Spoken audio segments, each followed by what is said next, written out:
The chain hit my garage handle with a hard metallic crack, and Brenda Whitmore snapped a brass padlock shut like she was sealing a crime scene. "You are not permitted to use this structure," she said, loud enough for half the street to hear. My garage door was still humming from the opener when the HOA violation notice slapped against the steel in the morning wind. That was my garage. My tools were inside. My truck battery charger was inside. And the woman locking it in was standing under a row of houses that depended on a utility access permit I personally controlled. Then she lifted her phone and started recording me like I was the trespasser. By the time I saw the second notice in her hand, this had already gone past petty. The air smelled like cold metal, wet concrete, and the burnt dust you get when a garage motor stops too suddenly. A golf cart idled at the curb behind her. 2 board members sat in it with clipboards on their laps, watching in that smug, silent way people do when they think paperwork makes them bulletproof.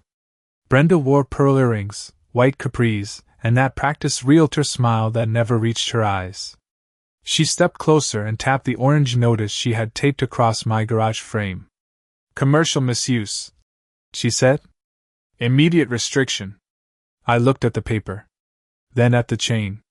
Then at the extension cord still trailing under the side door from the battery maintainer I'd plugged in the night before. She followed my eyes and smiled wider. That smile told me she thought she'd caught me. It also told me she had no idea what that side wall actually fed. "My name is Ethan Caldwell. I'm 38, and I bought that house for one reason the listing barely mentioned. The detached garage had its own legal service line, its own panel, and a permitted utility split tied to the rear easement. Most people would have seen old concrete and peeling trim. I saw control. I saw leverage. I saw the kind of infrastructure detail people ignore until it decides who can access what." Brenda raised her phone higher. "If you break HOA enforcement," she said, "we'll escalate." That word landed heavier than the chain. Not because of the threat. Because of how comfortable she sounded saying it. I heard a curtain shift across the street. Someone's sprinkler hissed on. The neighborhood had that fresh-cut grass smell it always had in the morning, but now it mixed with hot coffee, gasoline from the golf cart, and the sharp tang of adhesive from the notice drying on my door. Brenda wasn't improvising. She had forms. Witnesses. A prepared script. This was coordinated. I walked up to the lock and stopped inches short of it. The brass was new. Cheap but new. She wanted me angry. Wanted me yanking on it in front of her camera. Wanted a clip she could email to the board, the management company, maybe even county code if she felt dramatic enough. I kept my hands at my sides. Behind the chain, my workbench sat in the dim light exactly how I'd left it. Socket set lined up. Table vise clean. A box of permit copies under the far shelf. My father's old shop stool in the corner. Brenda mistook my silence for surrender. "This is what happens," she said, "when homeowners forget who governs the community." That was the moment the whole thing changed shape. Because she didn't just lock my garage. She said it out loud. On camera. In front of witnesses. Like the HOA governed my property instead of the narrow easement agreement they'd been quietly violating for 6 months. The golf cart engine coughed once, then settled into a low rattle. Brenda took one more step and held out a third sheet of paper. Not a warning this time. A demand for access to the rear utility corridor behind my garage. That was when I understood this chain was only the front end of something much bigger. And I was done treating it like a neighborhood dispute. The paper in her hand did not look like a warning anymore. It was thicker. Official. The kind of document people use when they think they already own the outcome. I did not take it from her. I let it hang there between us for a second, just long enough to hear the faint buzz of the golf cart behind her and the distant hum of a lawn mower 2 houses down. Then I stepped past her without a word and walked along the side of my garage. Gravel crunched under my boots, sharp and uneven, each step echoing louder than it should have. She turned fast, heels scraping the driveway. "You need to acknowledge that notice," she said, her voice tightening just a little. That was new. I kept walking. The side wall of the garage held the conduit she had not even looked at. Gray metal piping running clean and straight into a locked junction box mounted at shoulder height. No decoration. No label big enough for people like her to notice. Just a small stamped plate most would ignore. I stopped in front of it. The metal felt cold even through the air. Behind me, I heard her footsteps slow. "That area is not part of your approved use," she said, but now she sounded like she was reading from memory instead of leading. That difference mattered. I crouched slightly and traced the line with my eyes. The conduit did not just feed my garage. It continued past it. Under the fence line. Toward the narrow strip of land the HOA had been quietly using as a shared access path for months. Deliveries. Landscaping crews. Maintenance vehicles. All of them rolled through that corridor like it belonged to everyone. It did not. A truck rumbled somewhere behind the houses, low and steady, and for a second I could almost map the route in my head. In. Out. Over the line they never checked. Brenda stepped closer again, slower this time. "We have community authority over modifications," she said. The word authority again. She kept using it like it would make it real. I stood up and finally looked at her. Not at the clipboard. Not at the phone. Just her. She held my gaze for half a second, then shifted it back to the box on the wall. That was the first crack. Small but real. "You are restricting access to a permitted service line," I said, keeping my voice level. No heat. No edge. Just fact. The board members in the golf cart exchanged a glance. One of them leaned forward slightly, trying to hear better. Brenda's grip tightened on her phone. "That line runs through HOA-managed space," she said quickly. Too quickly. The words overlapped. That was the second crack. I let the silence stretch again. The kind that makes people feel it if they are not careful.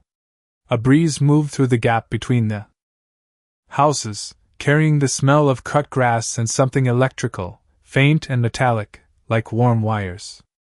I could feel the weight of the junction box without touching it. Every permit. Every inspection. Every signature tied to it. She had locked the front of the system without even asking what the back of it controlled. I glanced past her toward the rear path. Fresh tire tracks cut through the dirt. Wide ones. Delivery truck width. The HOA had been routing traffic through there all week. Probably longer. Brenda followed my line of sight and then looked back at me. "That access is for community benefit," she said. Softer now. "Careful." I nodded once, slow. "It is still my easement," I said. Another pause. Longer this time. The kind that makes people feel like they missed something important. One of the board members cleared his throat but did not speak. Brenda lowered her phone a few inches without realizing it. That was the third crack. She stepped back, just half a step, but it shifted everything. The chain on the garage clinked lightly in the wind behind her. Small sound. Sharp. Out of place. I looked at it over her shoulder. Bright brass against dull steel. Simple. Obvious. Wrong. "You should unlock that," I said. Still calm. Still even. She shook her head immediately. Too fast again. "Not until you comply." There it was. She thought compliance was the game. She thought the lock was leverage. I turned back to the junction box and rested my hand just beside it, not touching, just close enough to feel the cool surface through the air. The neighborhood noise seemed to dip for a second, like everything was waiting. "Then you should call whoever approved your access route," I said quietly. Brenda frowned. Just a flicker. Confusion, not anger. Not yet. That would come later. She did not ask why. She did not ask what I meant. She just stood there, holding a notice that suddenly looked a lot less certain than it had a minute ago. The golf cart engine sputtered again, uneven now. Somewhere down the block, a garage door slammed shut. Hard. Final. I took one step back from the wall and slipped my hands into my pockets. Brenda watched me like she was trying to read something. She could not quite see. She had locked the front. She had claimed authority. She had put it all on record. And she still had not realized what ran through that line behind me. The chain rattled once more in the wind as she lifted her phone again, and this time her hand was not as steady. Brenda's phone rose back up, but this time she did not step closer. She stayed where she was, just outside the line of gravel that marked where my property shifted into that narrow strip the HOA had been using like it was public space. The chain on my garage clicked softly behind her, tapping against the metal with each light gust of wind. It sounded small, insignificant, but it kept pulling attention back to it, like a reminder she could not quite ignore. One of the board members in the golf cart leaned forward again. "Brenda," he said under his breath, but loud enough to carry. "Maybe we should verify that line." She did not look at him. "It is already documented," she replied, quick and flat. Too flat. That word again. Documented. She kept reaching for paperwork like it could replace understanding. I shifted my weight slightly and let my eyes move from the junction box to the ground beyond it. The dirt path behind the fence was not just worn. It was packed down. Repeated use. Fresh tracks layered over older ones. The kind of wear that builds over weeks, not days. A delivery van rolled past the far end of the block, engine low, tires humming over asphalt. I watched it disappear between the houses and then looked back at Brenda. "How many vehicles used that access this week?" I asked. Simple question. No edge. She hesitated. Just for a second. Then she shrugged like it did not matter. "That is irrelevant," she said. There it was again. Avoidance. Another crack. The breeze picked up slightly, lifting the corner of the notice still taped to my garage. The adhesive made a faint tearing sound, stretching but not breaking. I could smell the glue now, sharp and chemical. It mixed with the faint heat coming off the conduit, barely noticeable unless you were standing close. Brenda followed my gaze again, slower this time. Her eyes lingered on the conduit longer than before. She was starting to look. Really look. But she still did not understand what she was seeing. "You cannot restrict community infrastructure," she said, and this time her voice dropped half a tone, less confident, more careful. I nodded once. "You are right," I said. That made her blink. The board members shifted in the cart. One of them straightened up, suddenly more interested. Agreement was not what they expected. I let that hang for a beat. Then I added, "But you also cannot access private infrastructure without authorization." The silence that followed was different. Heavier. The kind that settles in when two sides realize they are not talking about the same rules. A dog barked somewhere down the street. Short, sharp, then quiet again. Brenda glanced at the board members, just a quick flick of her eyes, then back to me. "We have a right of use," she said. The words came slower now. Measured. Like she was choosing each one instead of repeating something memorized. "Then you should know where that right begins," I replied. Another pause. Longer. The golf cart engine idled unevenly, a soft sputter under everything else.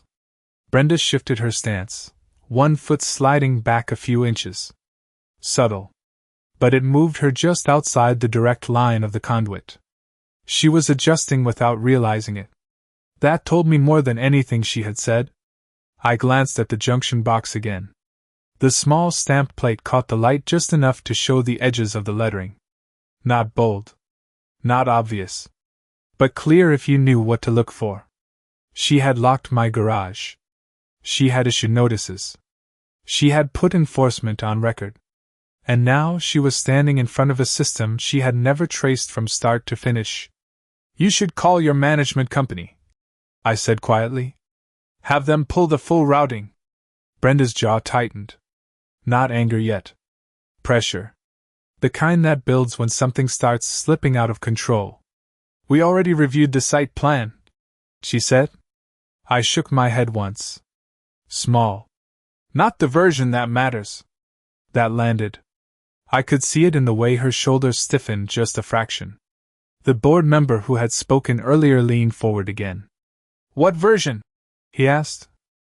This time louder, no longer trying to stay out of it. Brenda did not answer him. She kept her eyes on me. That was the moment the balance shifted. Not fully. Not yet. But enough to change the direction. A pickup truck rolled slowly past the end of the driveway, the driver glancing over, curious but not stopping. The sound of its tires over the road filled the space for a second, then faded. Brenda lowered her phone another inch. She did not realize she was doing it. Her grip had loosened. The camera was no longer steady. The chain behind her tapped the garage again. Light. Repetitive. Out of rhythm with everything else. I stepped back once more, giving the conduit and the junction box space between us. Not retreating. Just repositioning. Letting her stand in front of it without understanding it. "If you are sure," I said, keeping my voice even, "go ahead and proceed." She swallowed. Small movement. Almost invisible. But it was there. The board members looked at each other again. This time neither of them spoke. Brenda lifted her chin slightly, like she was trying to recenter herself. Authority. Control. The image she had walked in with. But it did not land the same way anymore. Too many small things had shifted. Too many details she could not account for. She took a breath and started to speak again, but stopped halfway through the first word. Her eyes dropped to the conduit. Then to the ground behind it. Then back to me. For the first time since she arrived, she did not look certain. And she still had not asked the one question that mattered. Brenda finally moved. Not forward. Not back. Just a slow shift to the side, like she was trying to find a better angle to stand on ground she suddenly did not trust. The gravel under her heels scraped louder this time. That small sound cut through everything. The board member on the left leaned out of the golf cart, squinting at the conduit like it might explain itself if he stared long enough. "What exactly does that line feed?" he asked. He was not asking Brenda anymore. Brenda kept her eyes on me. That was her mistake. She was still treating this like a standoff instead of a problem she needed to understand. I let a second pass. Then another. The kind of silence that makes people fill it if they feel exposed. She did not. She just stood there, jaw set, phone hanging at her side now instead of aimed at me. That told me enough. I stepped closer to the junction box again, slow, deliberate, not touching it. Just closing the distance. The faint warmth coming off the metal was more noticeable now. Subtle. But steady. "It feeds everything that runs through that rear corridor," I said. Calm. Clear. No extra weight. The words landed harder than if I had raised my voice. The board member straightened. "Everything?" he repeated. I nodded once. Brenda's fingers tightened slightly around her phone. That was the first real sign of pressure. Not visible to most people. But I saw it. The small flex of her grip. The slight shift in her stance. She was recalculating. "That corridor is common access," she said, but her voice did not carry the same confidence. It sounded thinner. Like it had lost something along the way. I glanced past her again. The dirt path behind the fence cut clean between the properties. Tire marks layered over each other. Delivery trucks. Lawn crews. Maintenance vans. All of them had used it like it was theirs. I let that image sit between us for a moment. Then I spoke again. "It is common use," I said. "It is not common control." That distinction hung in the air. Heavy. The board member on the right shifted in his seat, the vinyl creaking under his weight. "Brenda," he said, quieter this time, "maybe we should pause enforcement until we confirm." She cut him off with a sharp look. Not loud. But firm. The kind of look people use when they think they can still hold the line. "We are not pausing," she said. There it was. Commitment. She had chosen a direction. And she was not stepping back from it. That was the moment I needed. The breeze picked up again, stronger now, pushing the loose edge of the notice against the garage door. The paper slapped once, twice, then settled. The chain clinked again. Small sounds. Repetitive. Building tension without anyone saying it out loud. I slipped my hand into my pocket and pulled out my phone. Not fast. Not dramatic. Just a simple motion. Brenda's eyes dropped to it immediately. That reflex told me everything. She was still thinking in terms of documentation. Proof. Record. I tapped the screen once and held it at my side. If you are proceeding, I said, I will notify the permitting office. The words were simple. But the effect was not. The board member on the left sat up straight. Permitting office? He repeated, sharper now. Brenda's lips pressed together. Tight. Controlled. There is no need for that, she said quickly. Too quickly. Another crack. I tilted my head slightly. Then you should unlock the chain, I said. No threat. No demand. Just a statement placed where it needed to be. She did not move. Not yet. Her eyes flicked to the garage. To the chain. To the notice. Then back to me. She was weighing it. Authority versus risk. Image versus consequence. That internal calculation was happening in real time. You could see it in the small pauses between her breaths. In the way her shoulders held just a little too tight. The board members were not silent anymore. They were watching her. Waiting for her to decide. That pressure had shifted. It was not just me anymore. It was them. It was the system she thought she controlled starting to look back at her. A truck engine revved somewhere behind the houses, louder this time, then faded. The sound rolled through the gap between the properties and disappeared. Brenda finally spoke again. Slower. Careful. We are enforcing community standards, she said. The sentence sounded practiced. Rehearsed. But it did not land the same way anymore. Not with everything else in the air. I nodded once. Then enforce them correctly, I replied. Another pause. Longer. Heavier. The kind that makes people realize they are already too far in. She looked down at the conduit again. Really looked this time. Her eyes traced it from the junction box toward the fence line. Toward the corridor. Toward the path they had been using without thinking twice. Her expression shifted. Not fully. Not openly. But enough. The confidence was not gone. But it was no longer solid. It had edges now. Cracks running through it. She had not stepped back. She had not unlocked the chain.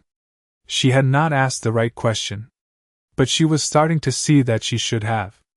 And the moment she decided to push forward anyway, everything behind that line was about to matter. Brenda did not move for a few seconds after I finished speaking. The silence stretched longer than before. It was no longer just tension. It was hesitation. That was new. The chain behind her tapped once against the garage door, then again, slightly louder, like it was reminding everyone it was still there. One of the board members shifted in the cart and cleared his throat. We need to make a call on this, he said, not quite firm, but no longer passive. Brenda kept her eyes on the conduit. Not on me. Not on the notice. That shift mattered.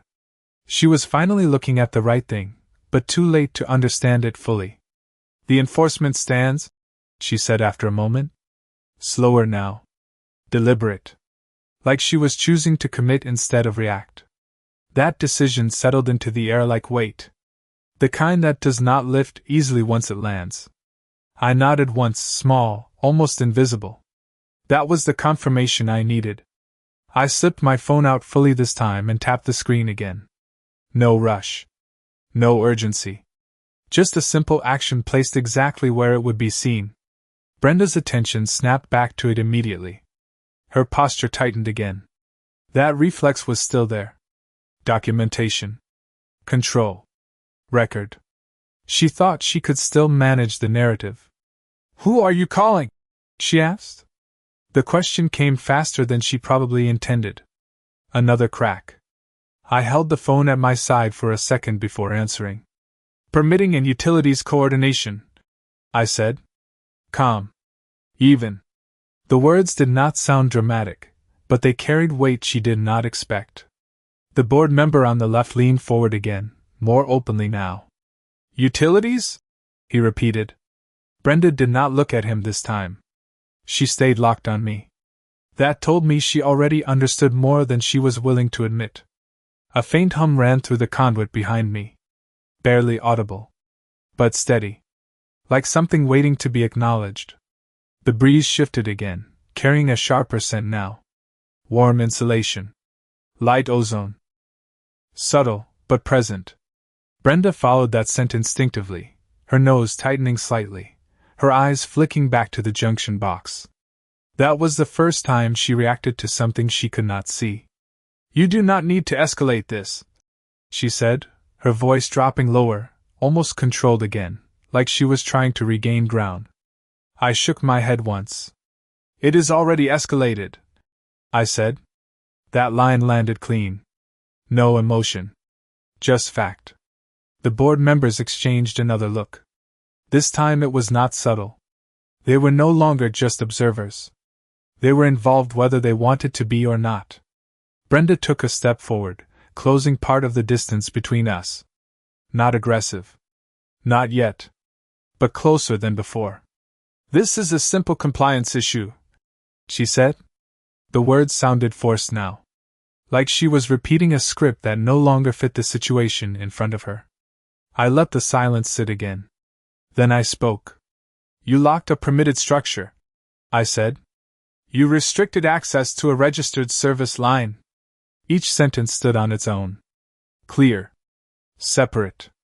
She did not interrupt. That told me she was listening now. Not arguing. Listening. And you issued enforcement on record while standing inside a shared easement you do not control, I added. The board member on the right shifted sharply in his seat. That one hit. Brenda's expression changed for just a second. Not fear. Not panic. But awareness. The kind that comes when the pieces finally start connecting in the wrong direction. The chain behind her tapped again.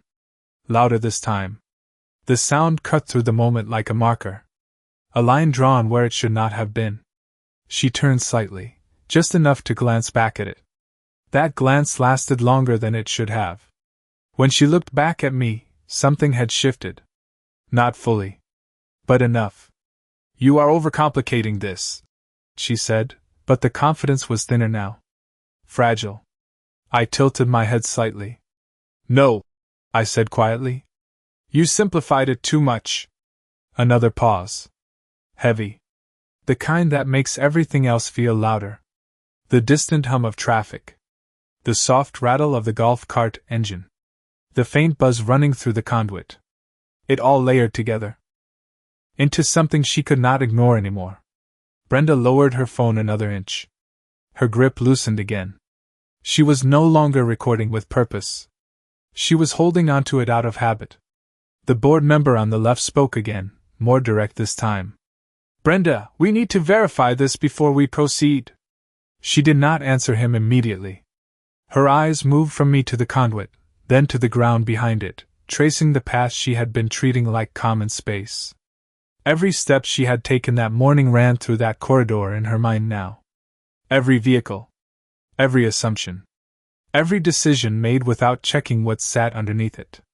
She inhaled slowly. Held it. Then let it out. Controlled. Measured.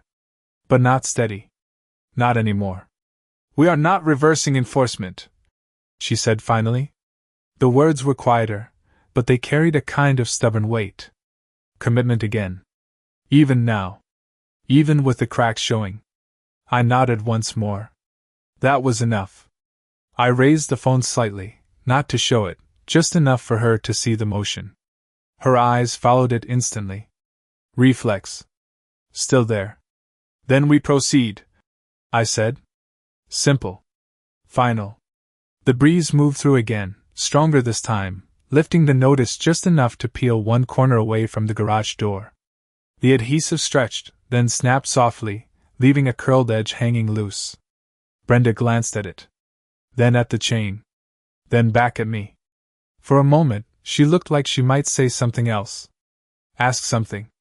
Clarify something. But she did not. She held her ground. And that choice, more than anything else she had done, was about to define everything that came next. Brenda's gaze stayed locked on my phone for a beat too long, then flicked back to the conduit like she was trying to decide which one mattered more. The chain rattled again behind her, louder now, a sharp metallic tap that cut through the air and pulled every eye back to it. One of the board members shifted forward and rested his hands on the edge of the golf cart, no longer pretending to stay out of it. If utilities get involved, this is not just HOA anymore, he said quietly. Brenda did not answer him. She exhaled through her nose and straightened her shoulders, rebuilding that posture she walked in with. It was thinner now. You could see it in the way her stance did not quite settle. You are making this bigger than it needs to be, she said. The sentence landed flat. No weight behind it. I glanced at the junction box again, then back at her.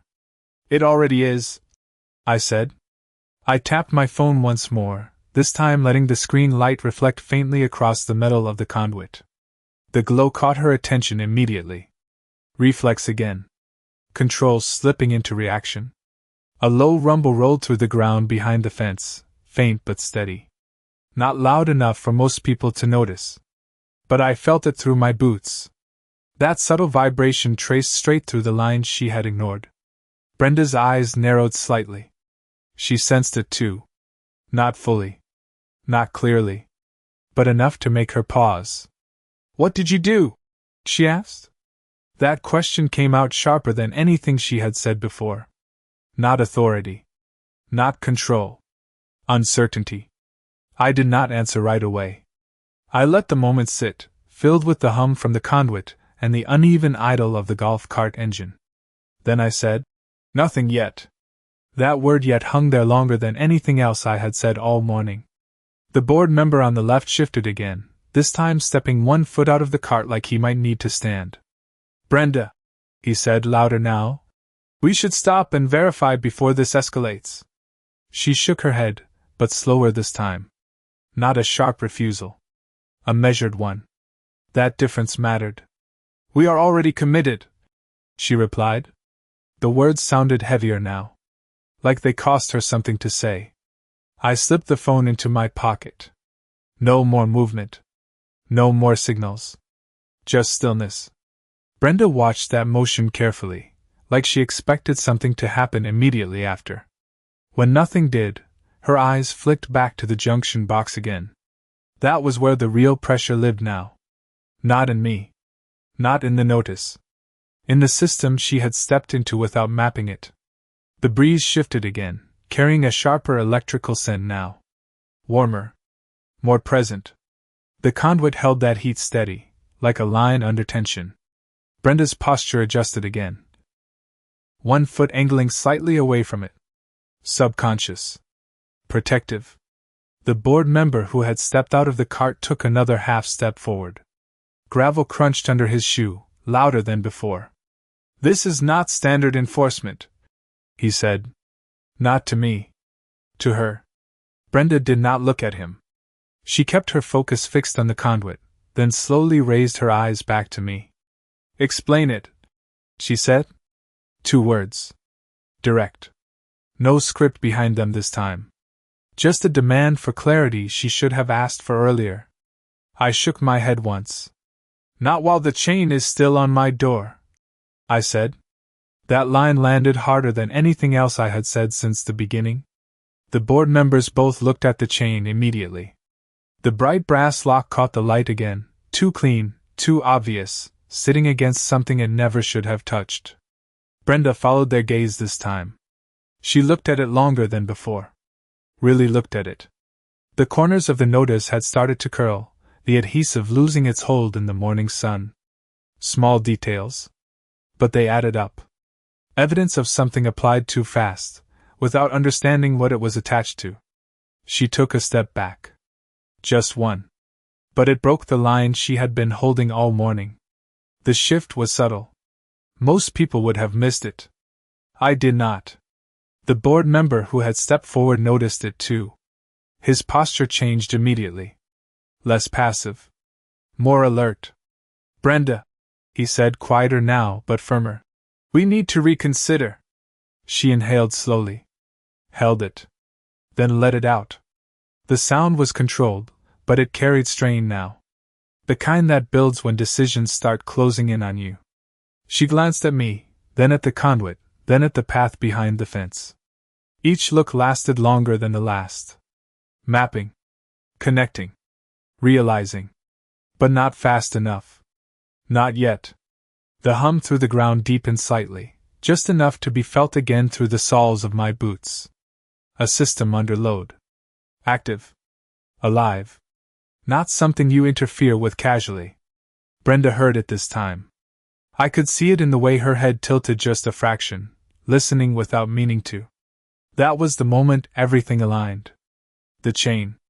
The notice. The conduit. The path. The access she had been using. The enforcement she had recorded. All of it sat in the same space now. And she was standing in the middle of it. If you proceed, I said quietly, you are going to lock yourself into something you cannot undo. No threat. No raised voice. Just a line placed exactly where it needed to be. The board members went still. The golf cart engine sputtered once, then settled again. Brenda did not respond immediately. She stared at the conduit, then slowly lifted her eyes back to me. For the first time since she walked up, she did not look like she was in control of the situation. But she had not stepped away either. And that choice, more than anything else, was about to force the next move. Brenda did not answer right away.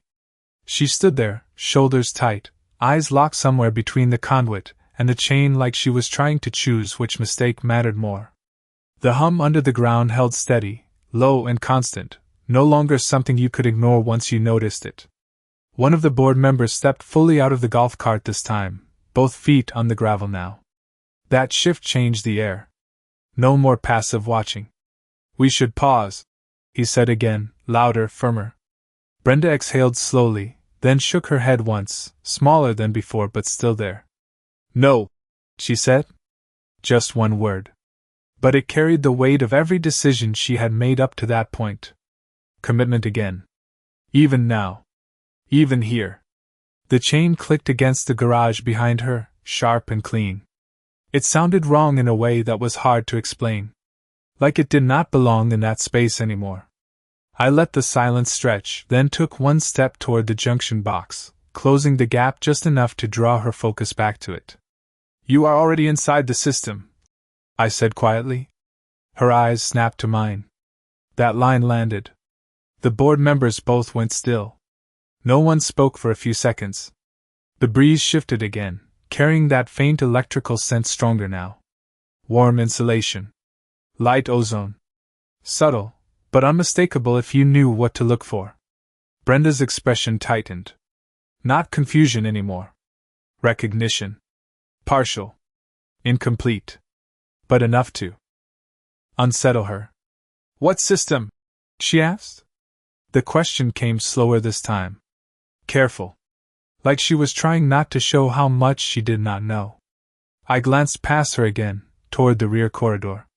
Fresh tire marks cut deeper now, layered over older tracks. A delivery van had gone through recently. Probably within the last hour. The HOA had been using that path all morning without thinking twice. Without checking what sat beneath it. I looked back at her. The one that runs through your access route, I said. Simple. Direct. The board member on the right shifted his weight, gravel crunching under his shoes. Brenda, he said, what did we actually verify on that easement? She did not answer him. That silence was louder than anything else she had said. Her eyes dropped to the conduit again, tracing it from the junction box toward the fence line, then beyond it. This time she followed it all the way in her mind. That was new. That was the first real connection forming. I could see it in the way her posture changed, just slightly. Less rigid. More aware. But still not enough. You are implying something, she said, lifting her chin a fraction, trying to pull control back into her voice. I nodded once. I am stating it, I replied. Another pause. Heavier now. The kind that presses in on everyone at once. The golf cart engine sputtered again, uneven, like it was reacting to the tension in the air. One of the board members reached back and turned the key halfway, lowering the idle, but the soft vibrations still lingered. The hum under the ground remained steady. Constant. Brenda took another small step back. Not a retreat. A recalibration. Her heels scraped across the gravel, slower this time. Measured. She was adjusting her position without fully admitting why. We have operated this access for months, she said. The words came out quieter now. Less like a declaration. More like a statement she was testing against what she was starting to realize. I nodded again. I know, I said. That answer landed harder than she expected. The board members both looked at me now, fully engaged. No more distance. No more detachment. Brenda's eyes narrowed slightly. Then why did you not say anything before? She asked. That question came with a hint of frustration now. Not authority. Not control. Pressure. I let a second pass before answering. Because you were using it correctly, I said. The board member on the left frowned. And now? He asked. I shifted my weight slightly and glanced at the chain again. The bright brass lock caught the light, standing out against the dull metal of the garage door. Obvious. Out of place. Wrong. Now you are not, I said. The words settled into the space between us. Heavy. Final. Brenda looked at the chain again. Longer this time. Her eyes lingered on it like she was seeing it for the first time instead of the tool she had just used. The notice above it peeled another fraction at the corner, the adhesive giving up under the sun. Small details. But they added up. Evidence of something applied without understanding what it was attached to. The board member who had stepped forward took another half step closer, now standing almost level with Brenda. We need to remove that lock, he said quietly. Brenda did not move. Not yet. Her eyes shifted between him, the chain, and the conduit. 3 points. 3 problems. All connected now in a way she could not ignore. The hum under the ground deepened just slightly again. Enough to be felt through the soles of my boots. A system under load. Active.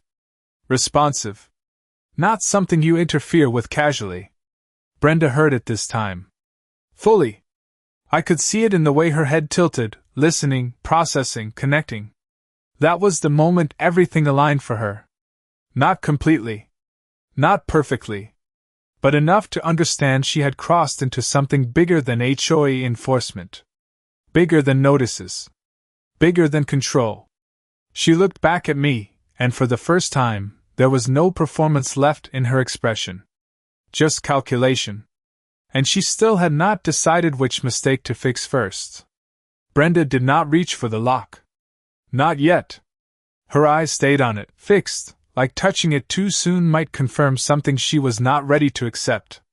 The board member beside her shifted closer, now standing almost shoulder to shoulder, his attention no longer split. We remove it, he said quietly, but this time it was not a suggestion. It was a line. Brenda did not respond. Her jaw tightened, then relaxed, then tightened again. That hesitation stretched just long enough to let the hum under the ground press further into the moment. It was stronger now. Not louder. Just more present. The kind of sound you feel more than hear once you know it is there.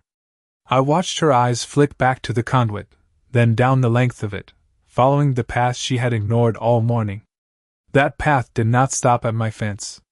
It ran beneath the corridor they had been using like it was theirs.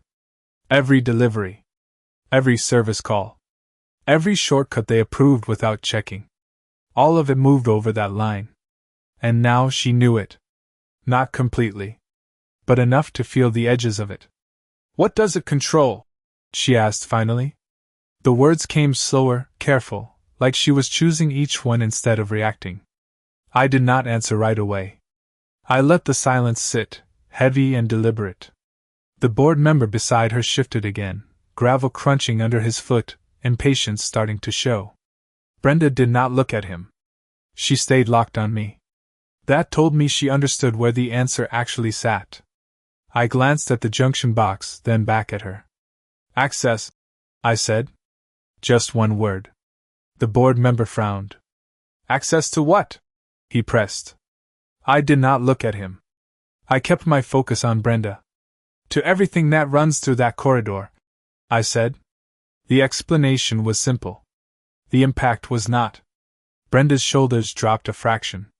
Small. But real. The chain tapped again behind her, louder this time as the breeze picked up. It sounded sharper now. Less like control. More like a mistake hanging in plain view.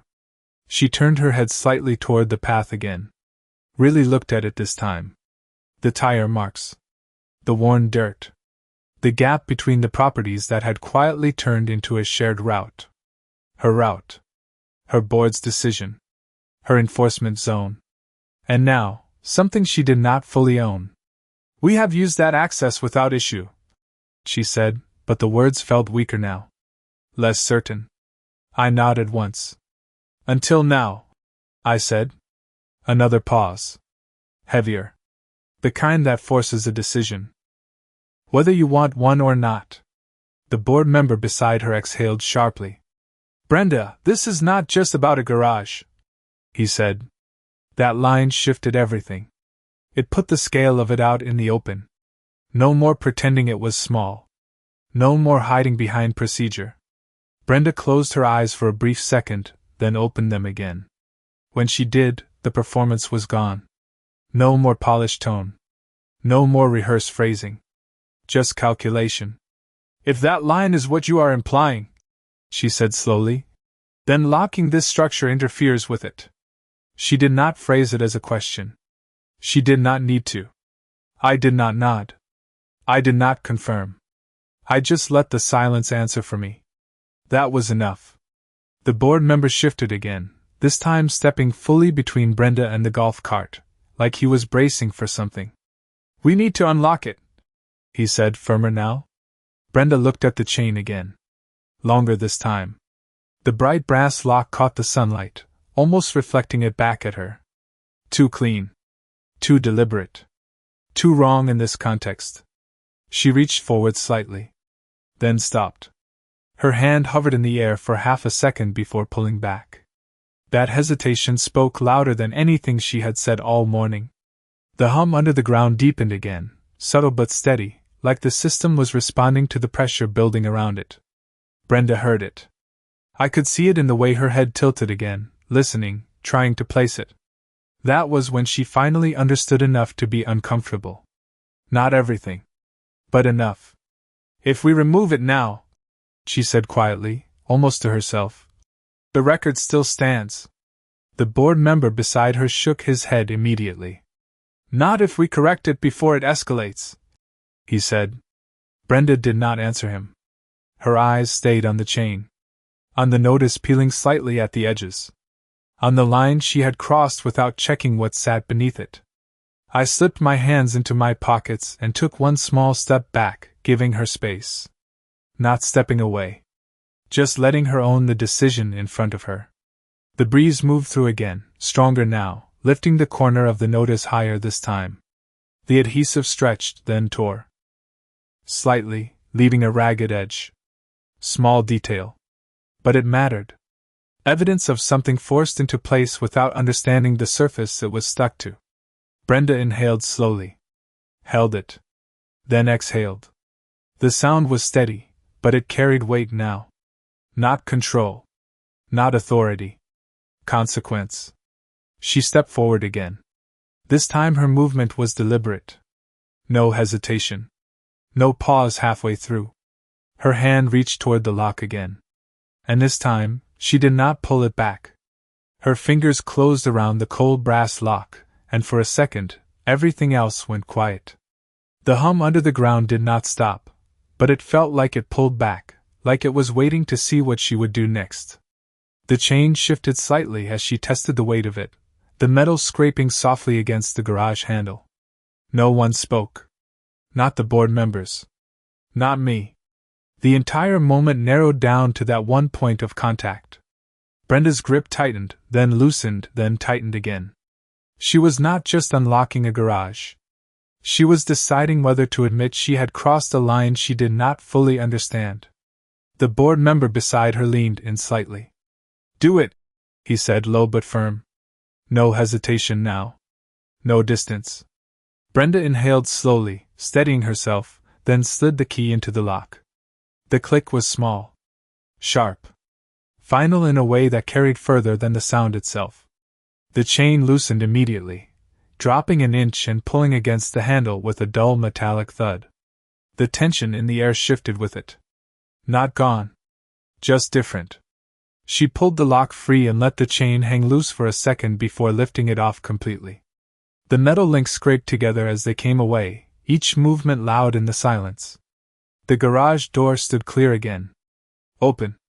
Unrestricted. But the notice was still there, curled at the edges, clinging to the surface like something that refused to admit it no longer belonged. Brenda stepped back, holding the chain in one hand, the lock in the other. She did not look at me right away. Her eyes went to the conduit again. Then to the path. Then back to the garage.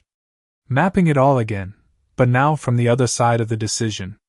"We will review this," she said.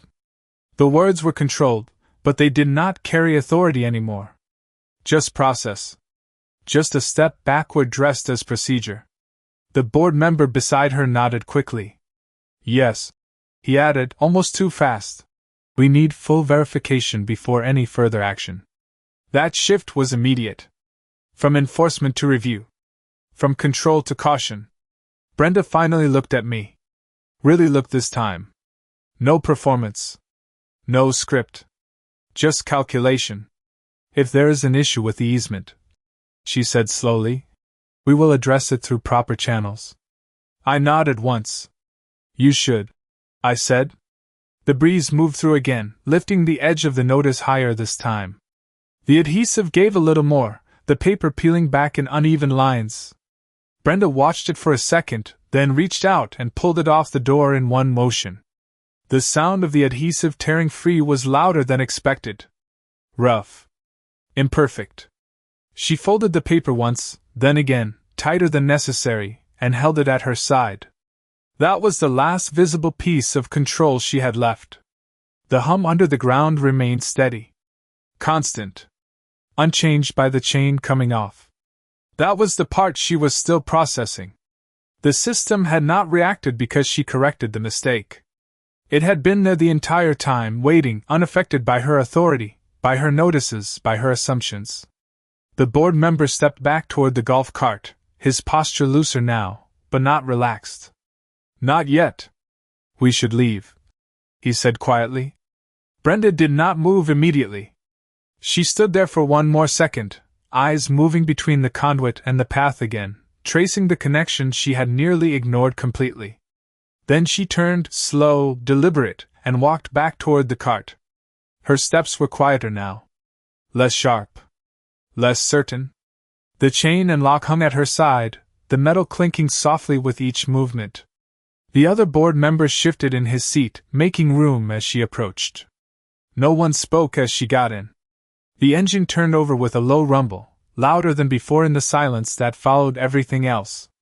The golf cart rolled forward slowly, tires pressing into the gravel, leaving fresh tracks over. The older ones that had already been there.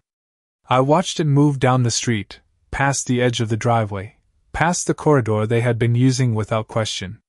The hum under the ground stayed with me, steady and constant, a reminder of what had actually been at stake the entire time. I turned back toward the garage. The door was still half open, the interior dim, the tools exactly where I had left them.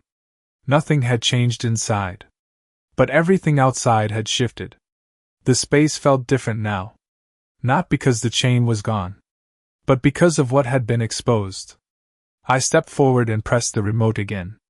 The motor engaged with a low hum, the door rising the rest of the way, smooth and uninterrupted. As the light filled the space, I glanced once more toward the conduit running along the side wall, then toward the path beyond it. The connection was still there. The system still active. The line still running exactly where it had always been. And now they knew just enough about it to be dangerous. The garage door finished rising with a low, steady hum, and the light inside settled across the concrete floor like nothing had ever interrupted it. The space looked exactly the same. Tools lined up. Workbench clean. The same faint smell of oil and dust hanging in the air. But the silence outside felt different now. Heavier. I stood there for a second longer than necessary, listening to the motor click off and the hum from the conduit settle back into its steady rhythm. It had not changed. That was the part that mattered. I stepped inside and ran my hand along the edge of the workbench, the surface cool and smooth under my fingers. Everything here was grounded. Measured. Controlled. Outside, that line they had been using still carried everything through the corridor without interruption. That had not changed either. The only thing that had shifted was who understood it. I turned and looked back out toward the driveway. The gravel still held the fresh tracks from the golf cart, cutting over older marks that had built up over time. Layers of movement. Layers of assumption. All of it sitting over something they had never mapped. A car passed at the end of the street, slow, the driver glancing over before continuing on. Word would move quietly. It always did. Not loud. Not dramatic. Just enough to change how people looked at things they thought they understood. I stepped back out into the driveway and let the garage stay open behind me.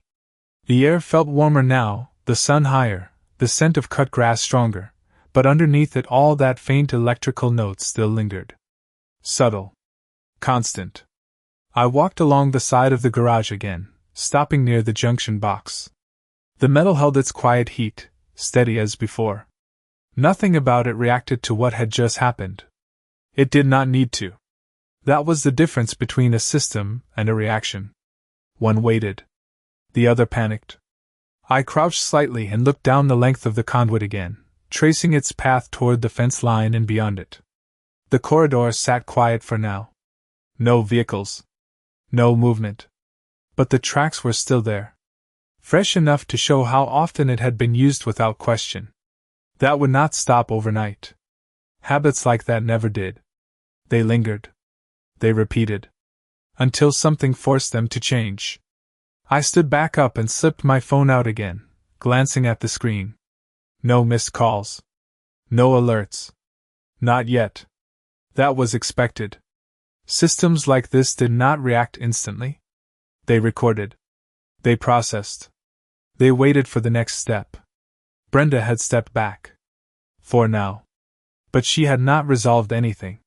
She had only removed the most visible mistake. The chain. The notice. The part everyone could see. The rest of it was still there. I turned my head slightly, looking down the street in the direction the golf cart had gone. Quiet. Empty. But not settled. Not fully. I could still see the way she had looked at the conduit before she left. The way the board members had shifted when they realized what they had not verified. That kind of awareness did not disappear. It grew. It moved through conversations. Through emails. Through decisions made in rooms that thought they were still in control. I slipped the phone back into my pocket and took a slow breath. The air carried that same layered scent. Grass. Asphalt. Warm metal. Something just beneath it that most people would never notice. I stepped back toward the garage and rested my hand lightly on the frame, feeling the solid edge under my palm. This was mine. Not just the space. The line. The access. The control that sat beneath it. They had touched it without understanding it. Now they understood just enough to react. That was the dangerous part. Not ignorance. Partial awareness. I looked out once more toward the corridor, the path they had treated like an extension of their authority. It sat quiet, but not empty. Not really. The line still ran beneath it. Active. Connected. Waiting. I could feel the weight of that in the way the air settled around the space. In the way the hum never fully disappeared. Brenda had chosen to step back in front of witnesses. She had removed the lock. She had pulled the notice. But she had also put everything on record. Every word. Every action. Every assumption. That did not go away when the chain came off. It stayed. Filed. Logged. Waiting for the moment it mattered. I turned slightly, letting my gaze settle once more on the conduit, then on the path beyond it. They would not leave it alone. Not now. Not after seeing just enough to know there was more. And the next time they stepped into it, they would not be guessing anymore.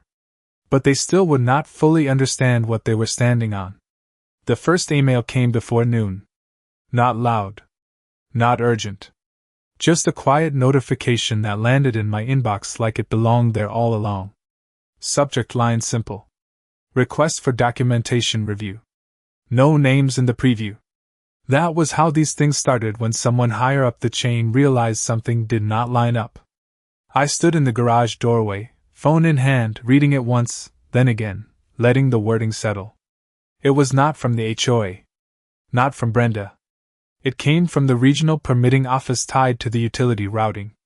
That told me enough. The board had not waited. They had already reached out.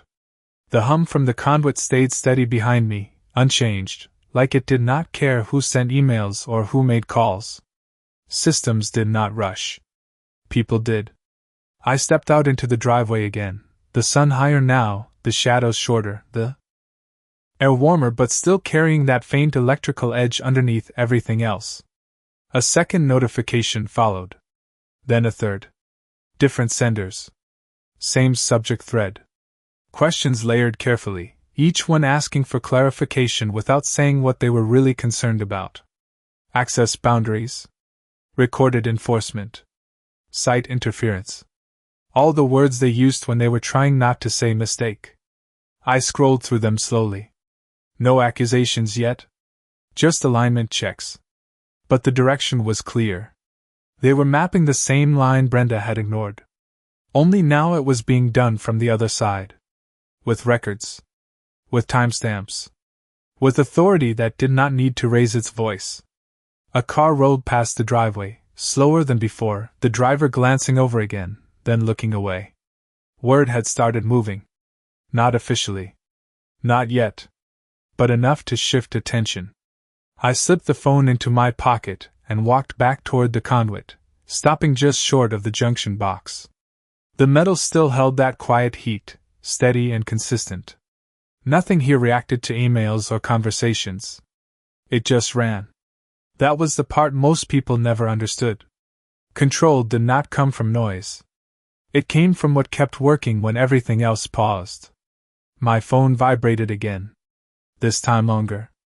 I pulled it out and answered without looking at the number. Ethan Caldwell, I said. A brief pause on the other end. Then a voice, measured, professional. This is Utilities Coordination. We are reviewing a report tied to your property. I leaned slightly against the garage frame, letting the sound of the hum sit under the conversation. I expected that, I said. Another pause. Shorter this time. We need to confirm whether any access restrictions were applied to a registered service line this morning. The voice continued. Direct now. No more soft wording. I looked out toward the corridor again. Still quiet. Still empty. But no longer unnoticed. Yes, I said. One word. Clear. The line on the other end went silent for half a second. Processing. Recording. Was the restriction removed? They asked. I glanced back at the garage. The door open. The chain gone. The notice no longer clinging to the surface. Yes, I replied. Another pause. Longer. We will need a full account of the sequence, the voice said. Not a request. A step. I nodded slightly, even though they could not see it. You will have it, I said. The call ended without anything else. No escalation. No warning. Just a shift into process. That was how it always moved when it reached this level. Quiet. Controlled. Unavoidable. I lowered the phone slowly and looked back toward the conduit again. The hum stayed constant. It had been there before the chain. Before the notice. Before Brenda stepped into the driveway with her clipboard and her certainty. It would still be there after everything else settled. That was the difference. Systems did not react to mistakes. They recorded them. My phone vibrated again, softer this time. A message preview flashed across the screen. HOA board meeting scheduled. Emergency session. I did not open it. I did not need to. The timing said enough. The board was not just reacting anymore. They were trying to get ahead of something they could feel moving toward them. I slipped the phone back into my pocket and stepped fully out into the driveway again. The air felt still now. Not calm. Just waiting. I looked once more toward the path behind the fence, the line they had used without question for months. It looked the same. But it was not. Not anymore. The difference was not in the ground. It was in who was watching it now. And for the first time since that chain snapped shut, they were not the ones in control of what happened next. The afternoon light shifted across the driveway in slow, quiet lines, and by the time the sun angled past the rooftops, the second wave started. This time it was not emails. It was vehicles. A white utility truck rolled up first, clean, marked, official without needing to be loud about it. It did not rush. It did not park halfway. It pulled in straight, precise, like it already knew exactly where it needed to be. The engine idled low for a moment before shutting off. The silence that followed felt different. Heavier. 2 men stepped out, both wearing neutral uniforms, no badges displayed openly, just small patches most. People would not notice unless they were looking for them. They did not look at me right away. Their eyes went to the conduit first. Then to the junction box. Then to the path behind the fence. That order mattered. They were not here for a garage. They were here for the line. I stayed where I was, near the edge of the driveway, hands relaxed at my sides. No rush. No greeting. One of them walked over, boots steady on the gravel, each step measured. "Ethan Caldwell?" he asked. I nodded once. "We are here to verify the service route and any recorded interference," he said. Straight to the point. No build-up. That told me the report had already moved through the system. I stepped aside slightly, giving him a clear view of the junction box. He crouched just enough to read the stamped plate, his hand hovering near it but not touching. The other man moved toward the fence line, scanning the ground, the tire marks, the worn path that had been used too often without question. The first man stood back up and looked at me. "Was access restricted this morning?" he asked. I held his gaze for a second, then answered. "Yes." No hesitation. No detail added. Just the fact. He nodded once, then turned slightly toward his partner. No words exchanged. Just a look. That was enough. The second man stepped back from the fence and walked toward us, slower, his eyes moving from the conduit to the garage, then back again. He stopped just short of the driveway edge. "And that restriction has been removed?" he asked. I glanced at the open garage behind me, then back at him. "Yes," I said. Another nod. Another silent exchange. The first man pulled a small device from his pocket, not much bigger than a phone, and held it near the junction box. The screen lit up faintly, reflecting across the metal surface. He did not explain what he was checking. He did not need to. The reading was quick. Efficient. The kind of check that confirms something already suspected. He lowered the device and slipped it back into his pocket. The hum under the ground stayed steady. Unchanged. That was the confirmation they needed. The second man looked toward the path again, then down the street, then back at me. "We will be documenting this access route," he said. "Not a warning. Not a threat. Just a statement of what would happen next." I nodded once. The breeze moved through again, carrying that same layered scent. Grass. Asphalt. Warm metal. And beneath it, that faint electrical note that never left.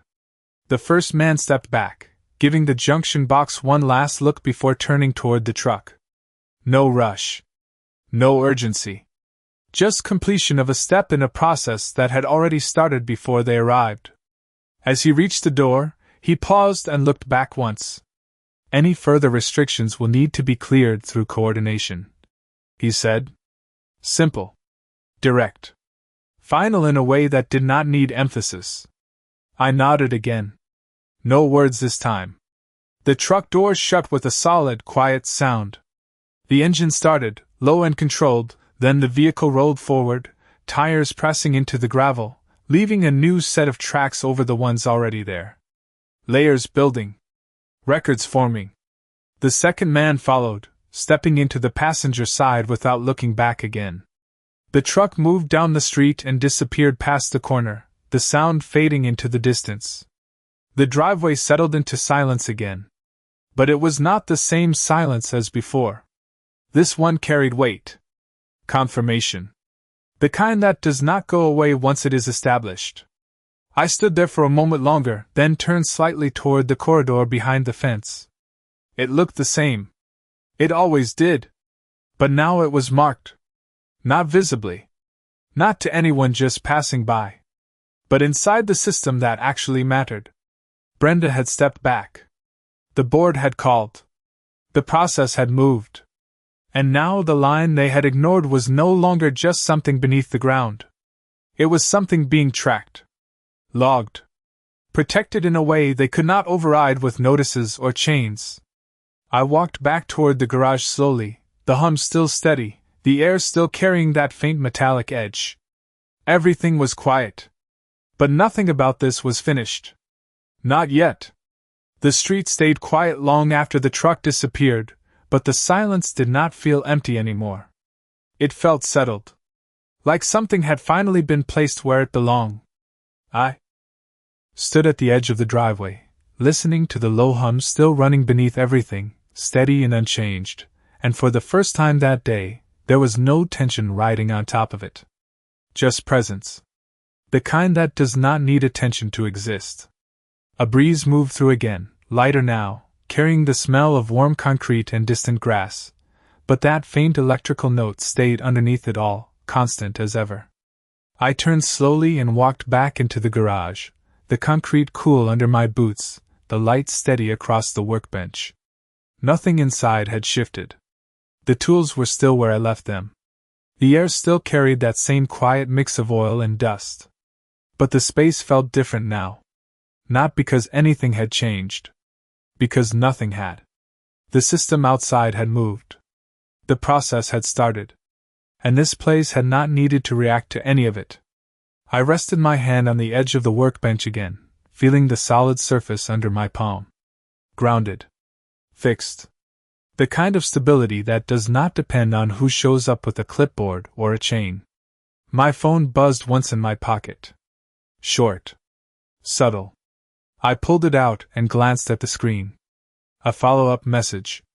Not from the board. Not from Brenda. From the same coordination thread. Confirmation received. Review ongoing. No urgency. No alarm. Just progression. That was how it ended when something was handled correctly. Quietly. Without spectacle. I slipped the phone back into my pocket and stepped out into the driveway again, letting my eyes move toward the corridor one more time. It looked the same as it always had.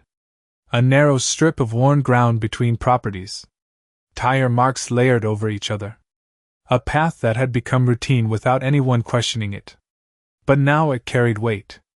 Not visible. Not obvious. But there. Recorded. Understood. Protected. The difference was not in the ground. It was in the awareness attached to it. A car passed slowly at the end of the street, then another. No one stopped. No one asked questions. But the looks lingered a fraction longer than before. That was enough. That was how things spread here. Quietly. Through observation instead of noise. I walked along the side of the garage again, stopping near the conduit, letting my eyes trace its line one last time. It ran exactly where it always had. No change. No adjustment. Just a line doing what it was designed to do, unaffected by everything that had been layered on top of it that morning. I could still hear Brenda's voice in the back of my mind. Authority. Enforcement. Control. Words that sounded solid until they met something that did not respond to them. She had not come back. Not yet. The board had not returned either. They would not rush this. Not anymore. They would meet. They would review. They would try to understand what they had stepped into. But the outcome was already set in motion. Not because of anything I forced. Because of what they touched without checking. I stepped back toward the driveway and looked out toward the street again, the sunlight now lower, casting longer shadows across the gravel. The marks from the truck had already started to blend into the older tracks, but they were still there if you looked closely. Another layer. Another record. That was how it built. Not in one moment. In a series of small, undeniable steps. I pressed the remote once more, and the garage door began to lower with a smooth, controlled motion. The motor hummed softly as the door came down, sealing the space again, restoring the boundary that had never actually been lost. As the door reached the ground and clicked into place, the hum from the conduit remained. Constant. Unbothered. I stood there for a second longer, listening to it, letting the quiet settle fully around the space. Then I turned and walked back toward the house, the gravel crunching underfoot, the air still carrying that faint metallic edge. They had come uncertain. They had left careful. And somewhere between those 2 points, everything they thought they controlled had shifted just enough that it would never sit the same way again.